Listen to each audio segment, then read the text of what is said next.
நன்றியை நாங்கள் தெரிவித்துக் கொண்டோம். இது ஒரு தமிழகத்திற்கும் தமிழர்களுக்கும் அரசியலில் ஒரு மிகப்பெரிய ஒரு மகிழ்ச்சியான நாள் என்பதும் வரலாற்றில் குறிக்கப்பட வேண்டிய நாள் என்பதையும் நான் தெரிவித்துக் கொள்கிறேன். அதனால அவர் நிச்சயமாக தேர்ந்தெடுக்கப்படுவார், அதில் எந்தவித சந்தேகமும் இல்லை.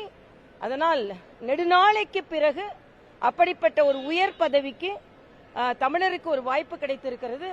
அதற்கு எனது மனமார்ந்த நன்றியை நான் பாரத பிரதமருக்கு தெரிவித்துக் கொள்கிறேன்.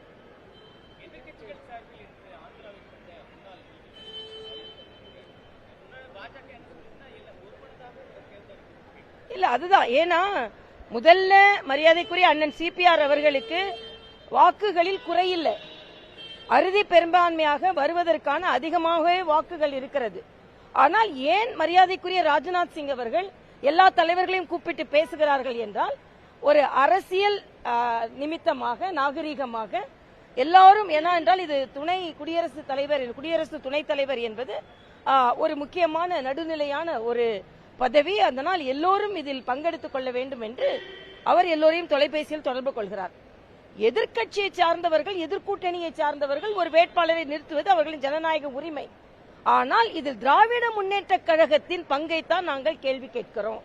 திராவிட முன்னேற்ற கழகம் தமிழர் உணர்வு, தமிழருக்கு அங்கீகாரம் கிடைக்கலையா, தமிழர்களை நீங்கள் ஒதுக்குகிறீர்கள் என்று சொல்வது எல்லாம், அந்த வார்த்தைகள் எல்லாம் இன்று பொய்யானது ஒன்று, உங்கள் தமிழ் பற்றும் பொய்யானது ஒன்று. நீங்கள் தமிழர் என்று பேசுவதற்கு முன்னால் பல உதாரணங்கள் இருக்கிறது.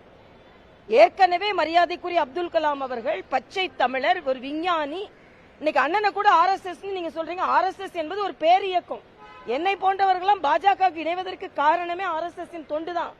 ஆனா இன்னைக்கு ஏதோ உங்க ஊழல் குற்றச்சாட்டு உள்ள அமைச்சர்களை வைத்துக் கொண்டு RSS குறை சொல்கிறீர்கள். சரி, அப்துல் கலாம் அவர்களை ஏன் நீங்க ஆதரிக்கல? அவர் தமிழர் தானே. மறுபடியும் திராவிட முன்னேற்ற கழகம் இந்த வரலாற்று பிழையை செய்கிறது. தமிழக மக்களும் தமிழர்களும் மன்னிக்க மாட்டாங்க. கொள்கை போறோம். நான் கேட்கிறேன், மரியாதைக்குரிய அண்ணன் சிபிஆர் அவர்கள் உங்க கூட்டணியில வெற்றி பெற்று பாராளுமன்ற உறுப்பினராக இருந்திருக்கிறார், 2 முறை பாராளுமன்ற உறுப்பினராக இருந்திருக்கிறார். ஆக பாராளுமன்றத்தை நடத்துகின்ற திறமை அவருக்கு இருக்கிறது. என பாராளுமன்ற உறுப்பினர். துணை குடியரசுத் தலைவருக்கு அரசியலமைப்பு சட்டத்தை பற்றி தெரிந்திருக்க வேண்டும். அவர் ஆளுநராகவும் இருந்திருக்கிறார், அதற்கான அனுபவம் பெற்றிருக்கிறார். அதனால அதையும் பற்றி அவருக்கு தெரியும். அரசியல் கட்சியில் எங்களை போன்றே வளர்ந்து தலைவராக இருந்தார், ஆனால் மக்களை பற்றியும் தெரியும்.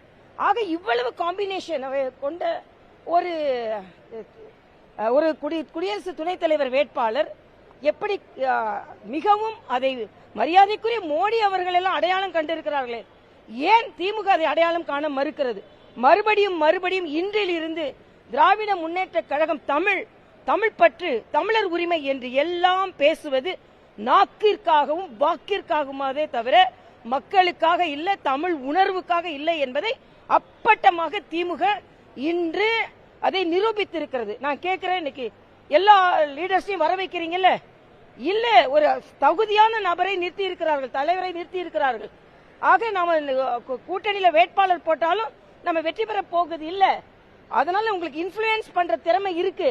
ஆனா தமிழர்களும் தமிழ் மக்களும் உங்களை மன்னிக்க மாட்டார்கள். இது 2வது முறையாக நீங்கள் வரலாற்று பிழையை திராவிட முன்னேற்ற கழகம் வரலாற்று பிழையை செய்கிறது என்று நான் குற்றம் சாட்டுகிறேன். கமல் பேசும்போதுமா அவர் தமிழ்நாட்டை சார்ந்தவர்ங்கிறத விட அவர் மனதுல தமிழ்நாடு இருக்கா அப்படிங்கறத முக்கியம். எப்படி கமல் போய் உள்ள போய் பார்த்தாரா? கமலுக்கு தமிழ்நாடு இருக்கா? எவ்வளவு ஹிந்தி படத்துல நடிச்சிருக்காரு, எவ்வளவு தெலுங்கு படத்துல நடிச்சிருக்காரு. இப்ப தமிழ் இருக்குதா அவங்கள? ஆக இது எனக்கு ஒன்னும் புரியல. என்னமோ தமிழ்நாடுக்கு உரிமை நீங்க மட்டும்தான். பாரதிய ஜனதா கட்சியில தமிழ்ல எல்லாம் நாங்களும் எங்க இருந்து குதிச்சோம்? நாங்களும் தமிழர்கள் தான். ஆனா இந்த ஒரு விமர்சனத்தை தான் ஏதோ தேசிய கட்சியில அவங்களுக்கு தமிழுக்கு அவங்களுக்கு சம்பந்தம் இல்லை அப்படின்னு. ஆனா அவங்களுக்கு வேண்டியது வழக்காடு மன்றத்துல வழக்காடுவதற்கு வட இந்தியாவில தான் ஆளுங்களை கூட்டு வருவாங்க. ராம்ஜெத் மலர்ந்து கூட்டு வந்தாங்க. அப்ப தமிழர்கள் எல்லாம் இவர்களுக்கு தேவையில்லை. அண்ணன் சிபிஆர் கூட ஒப்பிடும் போது கமல் எந்த நிலையில இருக்கிறார்?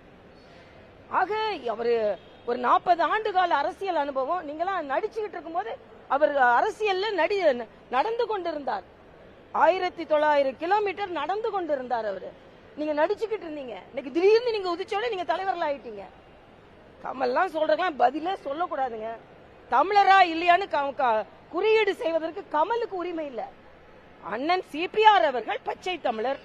அவர் நிச்சயமா 40 ஆண்டுகள் தமிழக அரசியலில் இருந்திருக்கிறார். எல்லா நிலையிலும் அவர் உயர்ந்திருக்கிறார். எந்த குற்றச்சாட்டும் இல்லாதவர், திறமையாசாலி. இதுக்கு மேல ஏன் உங்களுக்கு நீங்க அவரை ஆதரிக்கின்ற மனம் உங்களுக்கு வரவில்லை என்பதைத்தான் நாங்கள் கேள்வி கேட்கிறோம். நன்றிப்பா.